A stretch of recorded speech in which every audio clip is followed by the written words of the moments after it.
ఇప్పుడు మా నాన్నగారు చనిపోయినప్పుడు రూపాయి లేదు, గవర్నమెంట్ హాస్పిటల్ తీసుకెళ్ళా, ప్రైవేట్ తీసుకెళ్తే 3 లక్షలు అడిగారు. 3 లక్షలు మేము కట్టాలంటే మా ఇల్లు అమ్మిన 3 లక్షలు రాదు ఊళ్ళో.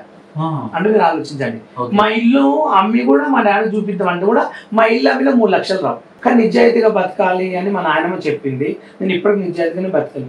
నాకు బెట్టింగ్ ఆఫర్స్ వచ్చిన నేను మా ఫ్యామిలీ కోసమే బతికేదని చెప్పేది నేను నిజంగా ఇప్పటికైనా చెప్తాను. నేను అబద్ధాలు ఆడడానికి అబద్ధాలు రానంటే ఒకరు నమ్మాలి, వాళ్ళు ఇప్పుడు దొంగేడు పేసి మా ఫ్యామిలీ అంటే ఇష్టం, మా ఫ్యామిలీ బతకలేరు అని దొంగేడు పేసి ఫోన్పే నెంబర్ పెట్టి ఛానల్లా నాకు హెల్ప్ చేయండి, మీకు దండం పెడతా అంటే నాకు లక్షలు ఇస్తారు నా అభిమానులు. కానీ అట్లా అబద్ధాలు చెప్పి మోసం చేయలేదు. మా డాడీ బాగాలేనప్పుడు నాకు చాలా మంది ఫోన్పే నెంబర్ పెట్టు వాళ్ళని అడిగారు, డబ్బులు ఇస్తారు నీకు మస్తు మంది ఇస్తారు నీ ఫాలో. నేను అన్నాను, నేను ఫోన్ నెంబర్ పెట్టి నేను డబ్బులు వేసుకుంటే నా ఫ్యాన్స్ అందరూ ఏమో తెలుసా, వాళ్ళ డాడీ డబ్బు ఏదో ఇంత జ్వరం వచ్చి డబ్బుల కోసం చేసినని చెప్పి నన్ను బ్యాడ్గా అనుకుంటారు. అట్లా నెంబర్ పెట్టి మోసం చేసేయడం నాకు ఇష్టం లేదు. ఆ పరిస్థితి వస్తే నాకు వస్తే నేను వాడుకుంటా. కానీ మా ఇంటిలోకి వచ్చింది, మా చుట్టాలకు వచ్చింది, మా ఇంటి పక్కలోనికి వచ్చింది, వేయండి అని చెప్పి నేను ఎప్పుడు చెప్పి ఎవరి నెంబర్ పెట్టలేదు దాంట్లో.